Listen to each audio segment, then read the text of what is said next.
এই সকাল সকাল ঘুম থেকে উঠে দেখেন ওই একটা পাশে ছাদ বাগান, কত সুন্দর। আবহাওয়াটা অনেক ঠান্ডা, ভালো লাগতেছে, ভালো লাগতেছে। আসেন আমার নিজের ছাদ বাগানটা আমি আপনাদেরকে একটু দেখাই। দেখেন এখানে ছোট ছোট কিছু পাথরকুচির গাছ আর অ্যালোভেরার গাছ গেড়েছি, ভালোই হয়েছে, ভালো লাগতেছে। আসেন, এই যে এই সেই কাঙ্ক্ষিত ছাদ বাগান দেখতেই পাচ্ছেন, এখানে অনেক কিছু আছে। হচ্ছে মেহেদি গাছ, মেহেদি গাছের নিচে দেখছেন অনেক আসলে জঙ্গল ঘাস হয়ে গেছে, পরিষ্কার করতে পারতেছিলাম। তারপরে এখানে একটা আছে লেবু গাছ, তারপরে ওইখানে আরেকটা আছে অ্যালোভেরার গাছ, মানে একটা কলমি শাকও আছে।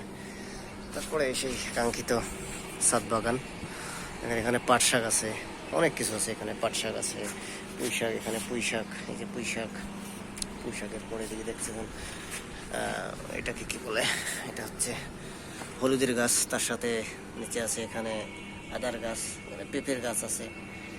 এখানে অ্যালোভেরার গাছ আছে। পুঁই শাকের গাছটা অনেক সুন্দর, পুঁই শাক।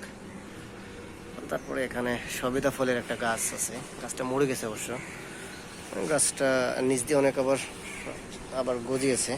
গাছটা মনে হয় সব কিছু পরিষ্কার করে দিলে হয়ে যাবে। নেক্সট ভিডিওতে আসলে এটা পরিষ্কার করে একটা ভিডিও দেবো আপনাদের। এই দেখেন এখানে তুলসী পাতা, তুলসী পাতার একটু কাশি টাশি হয়, কাশি কিন্তু তুলসী পাতা খেলে অনেক উপকার। কাশির জন্য তুলসী পাতা খাবেন বেশি করে। এখানে আরও অনেক কিছু দেখা যায়, এখানে দেখতে পারবেন। এখানে খেজুরের গাছ আছে, তারপরে খুঁটা আলু বলে, এই যে খুঁটা আলুর গাছ, আমাদের এলাকায় এটাকে খুঁটা আলু বলে, খুঁটা আলু। এখানে আসলে মাটির আলু বলে সম্ভবত। তারপরে এখানে আরও আছে, দেখেন এই একটা কচুর গাছ, এটাকে বলে মানা কচু।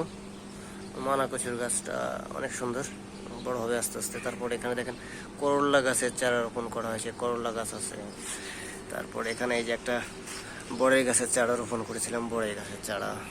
এই যে তুলসী গাছ, এই পাথরকুচি, হালকা হালকা কাশি ঠান্ডার মতো অবস্থা। সকালের পরিবেশটা দেখেন অনেক সুন্দর, ওয়াও, অনেক সুন্দর লাগতেছে, অনেক সুন্দর একটা পরিবেশ, অনেক সুন্দর লাগতেছে। আবহাওয়াটা অনেক সুন্দর আবহাওয়া।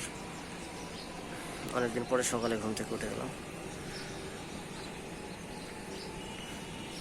সবাই সকালে ঘুম থেকে উঠবেন, একটু ব্যায়াম করবেন, তাহলে শরীরটা ভালো থাকবে সারাদিনের জন্য।